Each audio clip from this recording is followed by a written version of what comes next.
嗨，大家好，我是小豪。今天我们来煮绿豆沙。绿豆沙的做法并不难，可以用水煮，也可以用蒸来煮熟绿豆。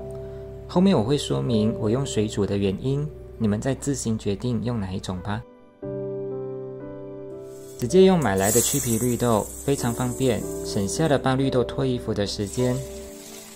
但是它的缺点就是颜色非常的黄，我不确定有没有另外加了色素。用水多清洗几遍吧，直到水不黄为止。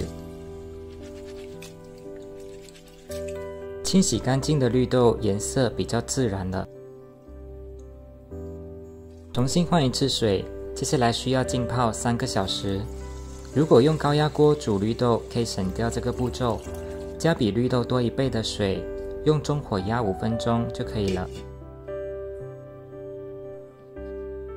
泡好的绿豆颜色发白，有稍微胀开。绿豆浸泡过后，可以缩短蒸或煮的时间。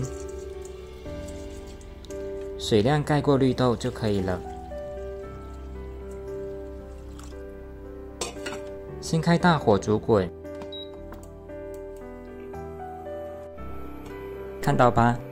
其实这些泡沫无害，它是绿豆释放出来的脂肪，是可以吃的。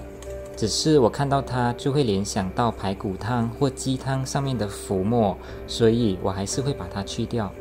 如果你们不介意，那就直接用蒸的方式吧，会轻松很多。绿豆很容易煮熟，用中小火煮10分钟。绿豆也很容易糊底，像煮粥一样要偶尔的搅动。绿豆已经煮软了，先把一部分的水过滤掉，才打成泥。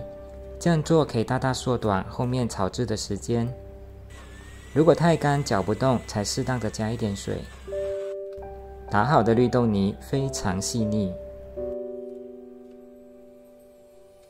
用中火炒到微微发热后，加入黄油或其他的菜油也可以。油脂完全被吸收之后，加入炼乳，绿豆沙成品就会带有奶香味。不喜欢的朋友可以换成白糖。接下来就是最花时间的部分了。炒绿豆沙要用不粘锅，整个炒制过程就是水蒸气预热蒸发的过程，你要不停的翻炒，水分才会蒸发得快一点。这时候的馅料已经离锅爆成团了，属于是比较偏湿的馅料。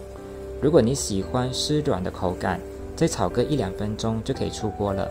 放凉后还会稍微变硬。我通常会再炒干一点，到这个状态。刮刀完全不沾有馅料。放凉后就可以继续你下一步糕点的制作了，可以点上面的链接参考我红龟糕的食谱。这个配方的油比较少，馅料比较容易散开，手上抹一点油还是可以轻松搓圆的。变花样，做成抹茶口味，或者巧克力口味。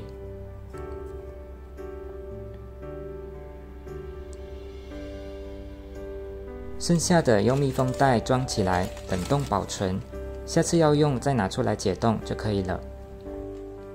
绿豆沙的做法真的不难，只是要花点耐心炒馅料。今天就分享到这边，如果你喜欢我的视频，欢迎您按赞并订阅我的频道，当作给小豪的支持与鼓励。谢谢大家的观看，我是小豪，我们下次再见。